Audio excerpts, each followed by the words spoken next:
Hello, welcome to the series of mock test on English poems. Today I am going to discuss 15 MCQ questions from William Shakespeare's sonnet number 18. Shall I compare thee to a summer's day? Let's move on to the questions.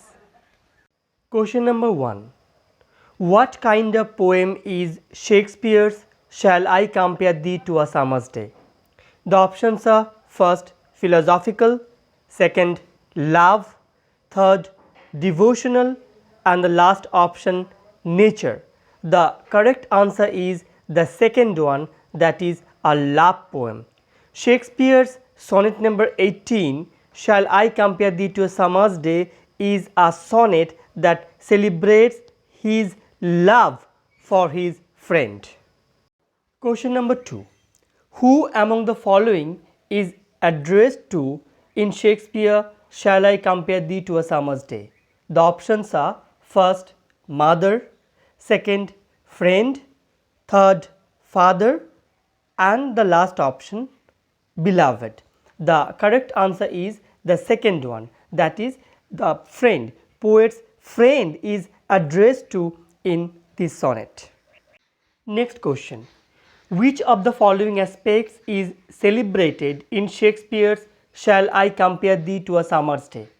The options are: first, the potency of nature; second, the beauty of his friend; third, the transitoriness of life; and the last option, the permanence of art. The correct answer is the beauty of his friend.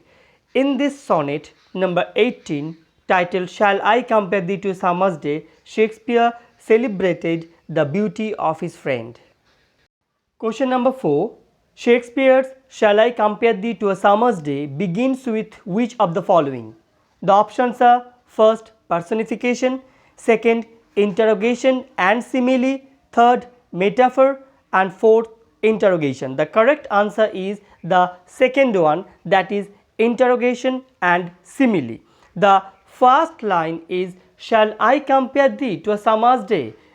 It is a rhetorical question, so a case of interrogation, and at the same time we find here two dissimilar things are compared. The dissimilar things are the poet's friend and the summer's day. Question number 5. Which kind of winds blow in summer in Shakespeare's Shall I compare thee to a summer's day?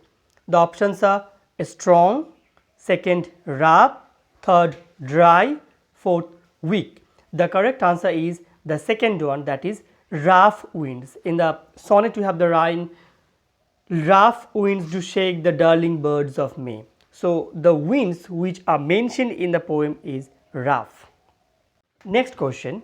Which of the following things is shaken by the rough winds in Shakespeare's Shall I compare thee to a summer's day?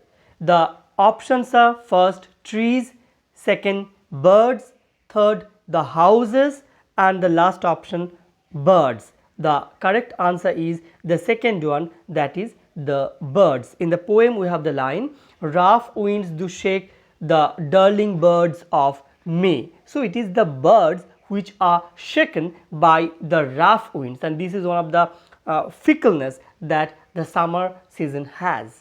Question number 7. In which of the following months the darling birds are shaken by the rough winds in Shakespeare's Shall I compare thee to a summer's day? The options are: first, June; second, May; third, August; and the last option, September. The correct answer is the second one, that is May. Question number 8. Thou art more lovely and more temperate. Who is referred to as thou in the above line? The options are: first, poet's beloved; second, poet's friend; third, poet's mother; and fourth, the reader. The correct answer is the second one, that is poet's friend. Thou art more lovely and more temperate is the second line of the sonnet. In the first line, Shakespeare asks whether he can compare his friend's beauty to the summer's day, and the direct answer is the second line, that he cannot do that because his friend's beauty is more lovely and more temperate. So thou here refers to poet's friend. Question number 9.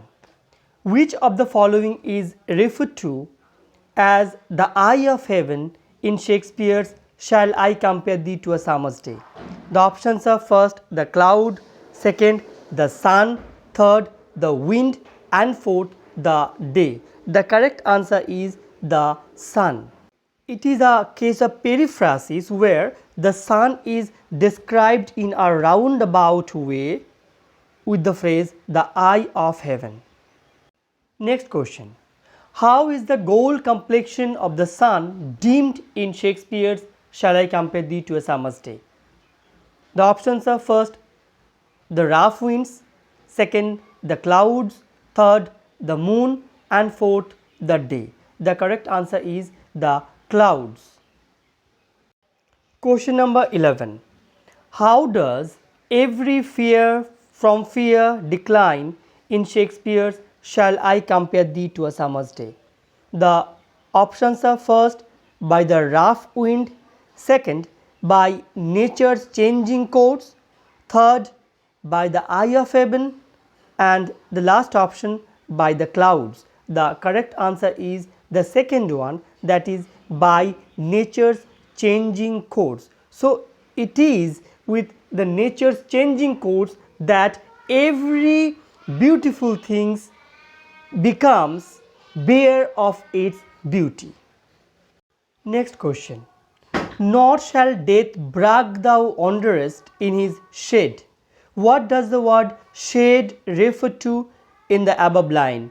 The options are: first, the shelter under a tree; second, the shadow of death; third, the shade of a house; and fourth, the shadow of the sun. The correct answer is the second one, that is the shade refers to the shadow of death. What the poet actually wants to express here is that death is all powerful, which takes away everything that comes in its way, but his friend's beauty will never be taken away by death, because his friend's beauty will be immortalized through the poetry by the poet. Next question. And every fear from fear sometime declines. Which of the following figures of speech is used in the above line? The options are: first, metaphor; second, pun; third, simile; and fourth, synecdoche. The correct answer is the pun. Pun is here used because the word fear is used here twice, and the meaning of the fear in these two places are not the same. It's quite different. The first one is a noun, whereas the second one is an adjective. Next question. So long lives this, and this gives life to thee. What does the word this refer to in the above line? The options are: first, the summer season; second, the sonnet of Shakespeare; third, the darling birds of May; and fourth, the rough winds. The correct answer is the second one, that is the sonnet of Shakespeare. So it is the sonnet of Shakespeare, it is the poem, the words through which the beauty of the friend will be immortalized. Last question. Thou art more lovely and more temperate. What is the meaning of the word temperate? The options are: first, warm; second, moderate; third, temporary; and fourth, permanent. The correct answer is the second one, that is moderate. So this is the second line, and in the first line we are told that the poet cannot compare his friend's beauty with the summer, and the reason is that his friend's beauty is more lovely and more moderate, more temperate. These are only 15 questions from the text. Apart from these 15 questions, numerous questions can be framed from the poem. For that, you need to read the poem in very detail. I have a separate video on the discussion of the poem. The link is in the description box. If you feel interested, you may go to that link to watch the full video. Thank you very much for watching the video.